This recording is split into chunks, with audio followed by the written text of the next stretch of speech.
মার্কিন সেনা নিহতের জেরে ইরানে ভয়াবহ মার্কিন হামলা, যুক্তরাষ্ট্রকে কঠোর জবাব দেওয়ার হুঁশিয়ারি মুস্তফা খামেনির, বড় যুদ্ধের শঙ্কা। রাশিয়ার তাম্বভ ও মস্কো অঞ্চলের দুটি গুদামে ইউক্রেনের ড্রোন হামলা, নিহত ৮। রুশ ব্যালিস্টিক মিসাইলের আঘাতে কাঁপল কিয়েভ। এবং বিজেপি ক্ষমতায় আসার পর প্রথমবার বাংলাদেশ সীমান্ত পরিদর্শনে পশ্চিমবঙ্গে অমিত শাহ, চিকেন স্নেকের নিরাপত্তা জোরদারে আলোচনা। স্বাগত গ্লোবাল টাইমে। আর বিশ্বের নানা প্রান্তের খবর নিয়ে আপনাদের সঙ্গে আছি আমি নাফিসা হক। দেখছিলেন সংবাদ শিরোনাম। যুক্তরাষ্ট্র হামলা অব্যাহত রাখলে কঠোর জবাবের হুঁশিয়ারি দিয়েছেন ইরানের সর্বোচ্চ নেতা মুস্তফা খামেনি। আর এর মধ্যে জর্ডানে ইরানের ক্ষেপণাস্ত্র এবং ড্রোন হামলায় ২ মার্কিন সেনা নিহত এবং একজন নিখোঁজ হওয়ার পর ইরানে টানা ৮ম দিনের মতো বিমান হামলা চালিয়েছে যুক্তরাষ্ট্র। এছাড়া তেহরানকে মার্কিন সেনা হত্যার মাশুল গুনতে হবে বলে ওয়াশিংটন হুমকিও দিয়েছে। মুহুর্মুহু ইরানি ব্যালিস্টিক ক্ষেপণাস্ত্রে অকেজো হয়ে পড়েছে মধ্যপ্রাচ্যের মার্কিন সুরক্ষা বলয়। এরই মধ্যে জর্ডানের আল আজরাক ঘাঁটিতে তেহরানের হামলায় একাধিক বিমান বিধ্বস্ত সহ মার্কিন সেনা হতাহতের খবর এসেছে।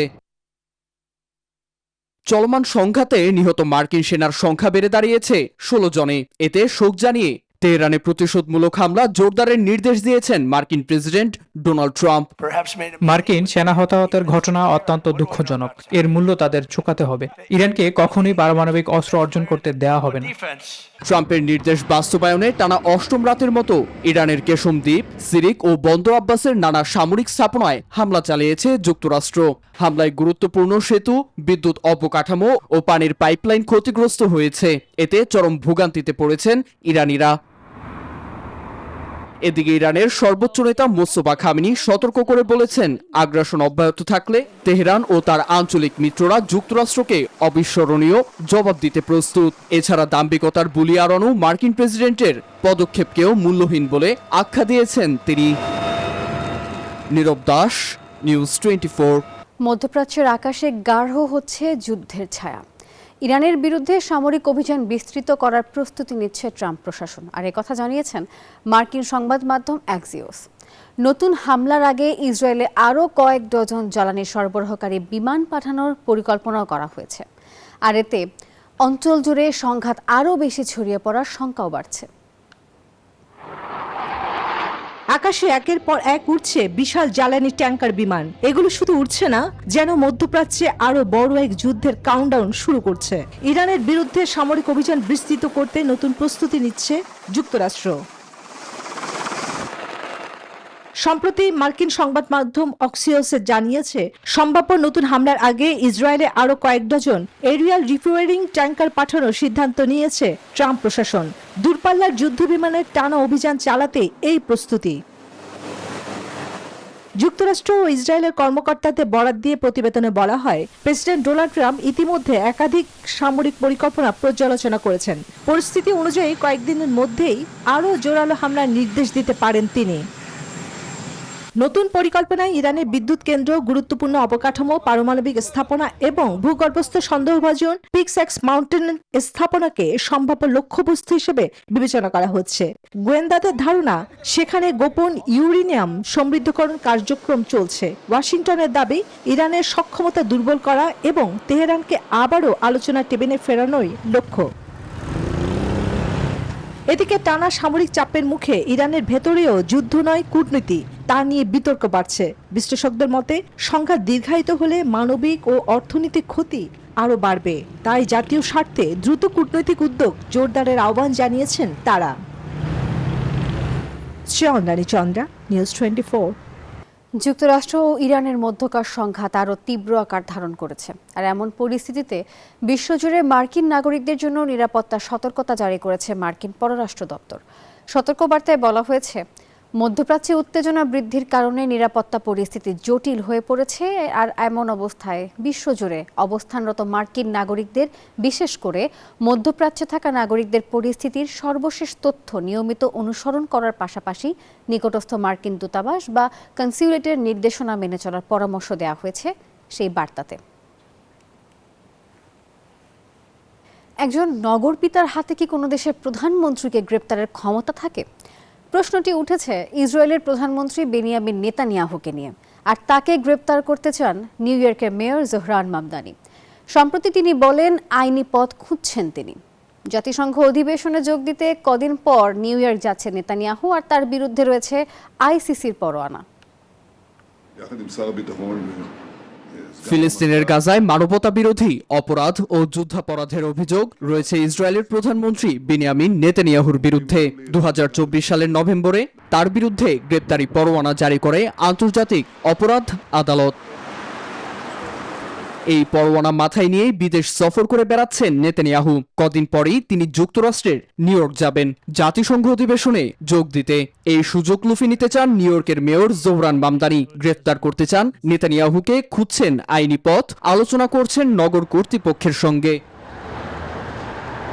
এখন প্রশ্ন হলো, ইসরায়েলি সরকার প্রধানকে গ্রেপ্তারের কোনো এখতিয়ার কি আছে নিউ ইয়র্কের নগরপিতার? প্রশ্নটির উত্তরে শুরুতেই বলে রাখা ভালো, আন্তর্জাতিক অপরাধ আদালত বা আইসিসির সদস্য রাষ্ট্র নয় যুক্তরাষ্ট্র, তাই পরোয়ানা কার্যকর করতেও বাধ্য নয় তারা। বিদেশি রাষ্ট্রপ্রধানদের বিষয়ে সিদ্ধান্ত নেওয়ার ক্ষমতা নেই যুক্তরাষ্ট্রের ফেডারেল বা কেন্দ্রীয় সরকারের হাতে, তাই কোনো অঙ্গরাজ্য বা স্থানীয় প্রশাসনের হস্তক্ষেপ করারও এখতিয়ার নেই। আন্তর্জাতিক চুক্তিও গ্রেপ্তারের সুযোগ দেয় না। এমন অবস্থায় নেতানিয়াহুকে গ্রেপ্তার করা আইনি কাঠামোর মধ্যে সম্ভব নয় বলেই মত অনেকের। পরিস্থিতি ভিন্ন হতে পারে সেসব দেশে যারা রোম সংবিধির সদস্য ও আইসিসির এখতিয়ার স্বীকার করছে। ফলে নেতানিয়াহু যদি এমন কোনো দেশে সফর করেন, তাহলে আইসিসির পরোয়ানা বাস্তবায়নের প্রশ্ন সামনে আসতে পারে। এখন দেখার পালা, এর বাইরেও মামদানি কোনো পথ খুঁজে বের করতে পারেন কিনা। নীরব দাস, নিউজ 24। যুদ্ধ শুরুর পর কিয়েভে সবচেয়ে বড় ব্যালিস্টিক ক্ষেপণাস্ত্র হামলা চালিয়েছে রাশিয়া। রবিবার ইউক্রেন জানিয়েছে একাধিক ব্যালিস্টিক ক্ষেপণাস্ত্র ও শতাধিক ড্রোন দিয়ে রাজধানী কিয়েভ সহ বিভিন্ন অঞ্চলে হামলা চালিয়েছে রাশিয়া। প্যাট্রিয়ট বিমান প্রতিরক্ষা ব্যবস্থার ঘাটতির কারণে এসব ব্যালিস্টিক ক্ষেপণাস্ত্র প্রতিহত করা আরও কঠিন হয়ে পড়েছে। এদিকে একই দিন রাশিয়ার প্রতিরক্ষা মন্ত্রণালয় দাবি করেছে রুশ বাহিনী ইউক্রেনের দক্ষিণ পূর্বাঞ্চলের দনবাস সংলগ্ন এলাকায় আরও একটি গ্রাম দখলে নিয়েছে। এদিকে রাশিয়ার তাম্বভ ও মস্ক অঞ্চলের দুটি গুদামে ইউক্রেনের ড্রোন হামলায় অন্তত 8 জনের প্রাণ গেছে। পাকিস্তানের বেলুচিস্তানের সম্প্রতি বেড়েছে বিচ্ছিন্নতাবাদীদের দৌরাত্ম্য। তবে নিরাপত্তা বাহিনীর সদস্যদের ওপর বিচ্ছিন্নতাবাদী গোষ্ঠীর প্রাণঘাতী হামলার পর উত্তেজনা আরও বাড়ে। একই সঙ্গে বিচ্ছিন্নতাবাদীদের রুখতে পাল্টা অভিযান শুরু করেছে দেশটির নিরাপত্তা বাহিনী। বেলুচিস্তানে এই অস্থিরতার জন্য ভারত সরাসরি অর্থায়ন এবং মদত দিচ্ছে বলে পাকিস্তানের অভিযোগ রয়েছে। হাজারো মানুষের উপস্থিতিতে কোয়েটার আইয়ুব স্টেডিয়ামে চলছে জানাজা। রাষ্ট্রীয় মর্যাদায় শেষ বিদায় জানানো হয়েছে বেলুচিস্তানের জিয়ারত এলাকায় সন্ত্রাসী হামলায় নিহত পুলিশ সদস্যদের। সম্প্রতি পাকিস্তানের বেলুচিস্তানে বিচ্ছিন্নতাবাদীদের দৌরাত্ম্য দমনে যৌথ অভিযানে নামে দেশটির সেনাবাহিনী ও স্থানীয় নিরাপত্তা বাহিনী। সাবান নামে এই অভিযানে একাধিক বিচ্ছিন্নতাবাদী সহ নিরাপত্তা বাহিনীরও প্রাণ গেছে। Pakistan institute of piece studies এক প্রতিবেদনে বলছে, বেলুচিস্তানে সশস্ত্র হামলা 30% এবং প্রাণহানি 26% বেড়েছে।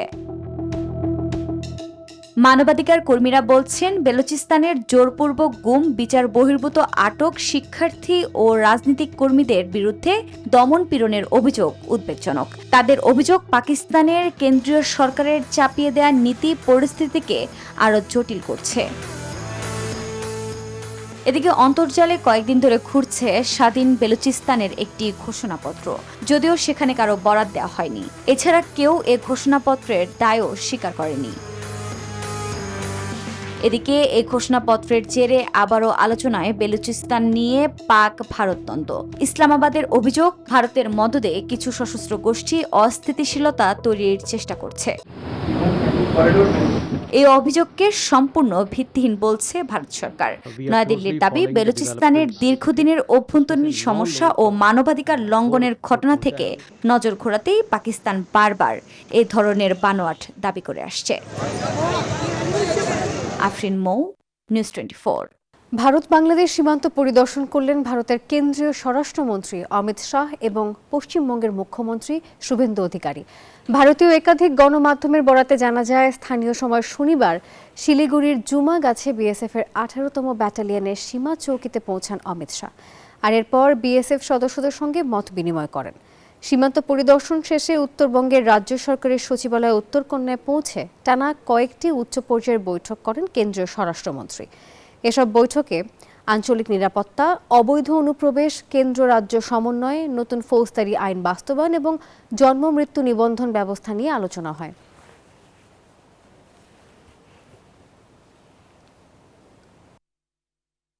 পরবর্তী শুনানি পর্যন্ত সরকারি হাসপাতালে সোনাম ওয়াংচুকের চিকিৎসার নির্দেশ দিয়েছে দিল্লি হাইকোর্ট।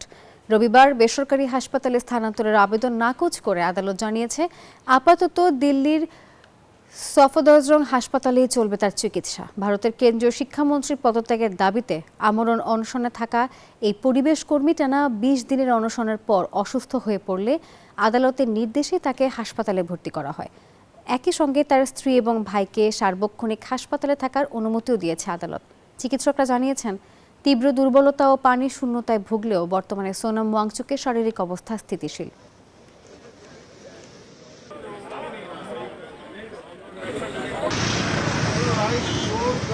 গ্লোবাল টাইমের এখনকার আয়োজন এ পর্যন্ত। ধন্যবাদ সবাইকে।